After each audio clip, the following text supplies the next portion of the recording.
मेरे ससुर ने आज मुझे घुड़ी बनाकर नींद में गोदा में चिकती चिल्लाती रही, पर वह नहीं रुके। हेलो दोस्तों, मेरा नाम राधिका है। मेरे पति सेना में थे। घर में मेरे ससुर जी और मेरी सास रहती थी। मेरी सास को कुछ दिखाई नहीं देता था, इसलिए वह एक ही कमरे में रहती थी। एक दिन शाम के समय ससुर जी के पैरों में बहुत ज्यादा दर्द होने लगा। मैंने कहा, ससुर जी आइए, मैं मालिश कर देती हूँ। नहीं बहू, मैं बिल्कुल ठीक हूँ। ससुर जी बोले, चलो ना ससुर जी, मैं आपके पैरों की मालिश कर देती हूँ। ठीक है बहू, मुझे अपने कमरे में ले चलो, वहाँ कर देना मालिश, ससुर जी ने कहा। मैंने ससुर जी को हाथ पकड़कर सहारा देते हुए उनके कमरे में ले गई। मैंने उनके पैरों की मालिश की। बहू जरा ऊपर करो, मालिश ऊपर ज्यादा दर्द हो रहा है। ससुर जी बोले, हाँ ससुर जी, घुटनों के थोड़ा ऊपर। हाँ बहू, मैं सब कर दूंगी, आप टेंशन मत लो, मैंने कहा। मालिश करने के बाद मैं अपने कमरे में जाने लगी सोने के लिए। तभी ससुर जी बोले, बहू तुम यहीं सो जाओ, मेरी देखभाल कौन करेगा? ठीक है ससुर जी, आज मैं यहीं सो जाती हूँ, मैंने कहा। ससुर जी को मैं अच्छा समझकर सो गई, लेकिन जब सुबह उठी तो मेरे बाल उलझे हुए थे। मेरे गाल पर ऐसा लग रहा था जैसे किसी ने रसमलाई समझकर इसका स्वाद लिया हो। मैंने ससुर जी को देखा, वे गहरी नींद में सोए थे। मैं उनके पास गई और बोली, ससुर जी मेरी तरफ देखो,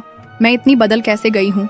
यहाँ कोई आया था क्या? नहीं बहू, यहाँ तो कोई नहीं आया, दरवाजा तो अंदर से बंद था। बहू, ये तुम्हारा भ्रम है। ससुर जी बोले, लेकिन ससुर जी मेरे निचले हिस्से में बहुत दर्द हो रहा है, जैसे बहुत बड़ा था। बात मेरी नहीं है, मेरे निचले खजाने के मजे किसी ने लिए ऐसा लग रहा है। मैंने कहा, लेकिन बहू, यहाँ तो मेरे सिवा कोई नहीं था, मैं भला अपनी बहू के साथ ऐसा कैसे कर सकता हूँ? ससुर जी ने कहा, मुझे ससुर जी अच्छे लगे, लेकिन मैंने बिना बताए एक कैमरा लगा कर रखा था। सोने से पहले मुझसे चला भी नहीं जा रहा था, लेकिन मैं किसी तरह अपने कमरे में गई और कैमरा चेक करने लगी। कैमरा चेक करने के बाद मैं चौंक गई। रात के करीब 1 बजे ससुर जी मेरे पास आए और मेरे खजाने को खोलकर मजा ले रहे थे। यह सब देखकर मुझसे रहा नहीं गया। मैं ससुर जी के पास गई, उस समय वे सोए थे।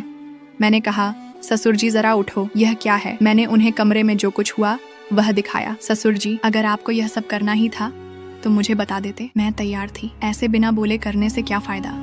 वह बोले, मुझे लगा कि तुम यह सब करने के लिए तैयार नहीं होगी। तुम्हें तो पता है कि तेरी सास देख नहीं सकती, उनके साथ ऐसा करना ठीक नहीं है। मैं जानती हूँ ससुर जी आपका क्या हाल है। चलो कोई बात नहीं, लेकिन आज रात हम खुलकर मौज करेंगे, मैंने कहा। जब शाम हुई तो ससुर जी मेरे कमरे में बिना बुलाए आ गए और मेरे पास आकर बोले, बहू चलो फिर शुरू करें ससुर जी, अभी तक दर्द हो रहा है, एक बार खोलकर तो दिखाओ। मैंने कहा, ठीक है बहू, आओ मेरे पास। ससुर जी बोले। देखकर मैं हैरान हो गई।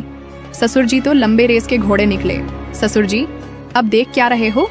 खजाना तुम्हारे सामने है, आओ, मैंने कहा। इतना सुकून तो मुझे मेरे पति से भी नहीं मिला, आज तो मजा आ गया, मैंने कहा। बहू, मुझे भी बहुत दिनों से नहीं मिल रहा था, आज तो मैं इस खजाने को लेकर ही रहूंगा, ससुर जी बोले। ससुर जी ने 3 घंटे तक खजाना खोजा, उसके बाद वे थक गए। दूसरी बार में ससुर जी ने मेरा काम लगा दिया। यहाँ ससुर और बहू की एक काल्पनिक कहानी थी। इसका उद्देश्य किसी को उत्तेजित करना बिल्कुल नहीं है।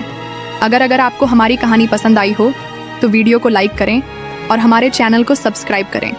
पूरी वीडियो देखने के लिए हमारे YouTube चैनल का लिंक कमेंट में है, कृपया उसे भी लाइक और सब्सक्राइब करें। मिलते हैं फिर ऐसी ही कहानी के साथ। धन्यवाद।